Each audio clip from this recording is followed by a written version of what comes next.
Hi friends, டக்குன்னு 5 நிமிஷத்துலேயே முட்டை குழம்பு ரெசிபி எப்படி செய்யறதாங்க பார்க்க போகிறோம். இப்போ தான் நம்ம சேனலை ஃபஸ்ட் டைம் பார்க்குறீங்கன்னா மறக்காமல் சப்ஸ்கிரைப் பட்டனை கிளிக் பண்ணி சப்ஸ்கிரைப் பண்ணிக்கோங்க. வாங்க எப்படி செய்கிறதுன்னு பார்க்கலாம். பேனில் எண்ணெய் ஊற்றிக்கலாம். எண்ணெய் சூடானதுக்கப்புறம் பட்டை, ஜீரகம், ஏலக்காய், கசகசா எல்லாத்தையுமே போட்டுக்கலாம். இது எல்லாம் புரிஞ்சதுக்கப்புறம் ஒரு மீடியம் சைஸ் வெங்காயம், ஒரு மீடியம் சைஸ் தக்காளி பொடியாக கட் பண்ணி ஆட் பண்ணிக்கலாம். வெங்காயம் தக்காளி நல்லா வதங்கினதுக்கப்புறம் 6 பல் பூண்டு இடித்து ஆட் பண்ணிக்கலாம்.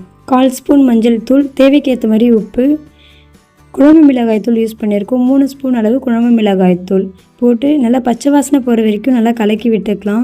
பச்சை வாசனை போனதுக்கப்புறம் தேவையான அளவு தண்ணி ஊற்றி நல்லாவே கொதிக்க விட்டுடலாம். குழம்பு நல்லா கொதித்து வந்ததுக்கப்புறமா நம்ம தேங்காவை அரைச்சி அதில் இருக்க பால் எடுத்து வச்சுருக்கோம். அதை கொஞ்சமாக ஆட் பண்ணிக்கலாம். ஆட் பண்ணிவிட்டு நல்லாவே கலக்கி விட்டுக்கலாம். இது எல்லாமே கொதித்து வந்ததுக்கப்புறமா எடுத்து வச்சுருக்கிற முட்டையை எல்லாமே உடச்சி ஊற்றிக்கலாம். முட்டை கலங்காமல் லோ ஃப்ளேம்லேயே வச்சு உடச்சி ஊற்றிக்கலாம். உடச்சி ஊற்றினதுக்கப்புறமா மேல்முடி போட்டு மூடிட்டு 2 நிமிஷத்துக்கு ஒரு தடவை எடுத்து திருப்பி விட்டுக்கலாம்.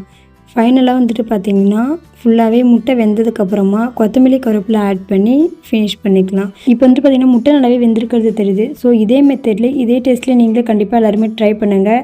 ட்ரை பண்ணிவிட்டு எப்படி இருக்குன்னு சொல்லிட்டு கண்டிப்பாக கமெண்ட் பாக்ஸில் கமெண்ட் பண்ணுங்கள். நம்ம சேனலை சப்ஸ்கிரைப் பண்ணலைன்னா மறக்காமல் சப்ஸ்கிரைப் பட்டனை கிளிக் பண்ணி சப்ஸ்கிரைப் பண்ணிக்கோங்க.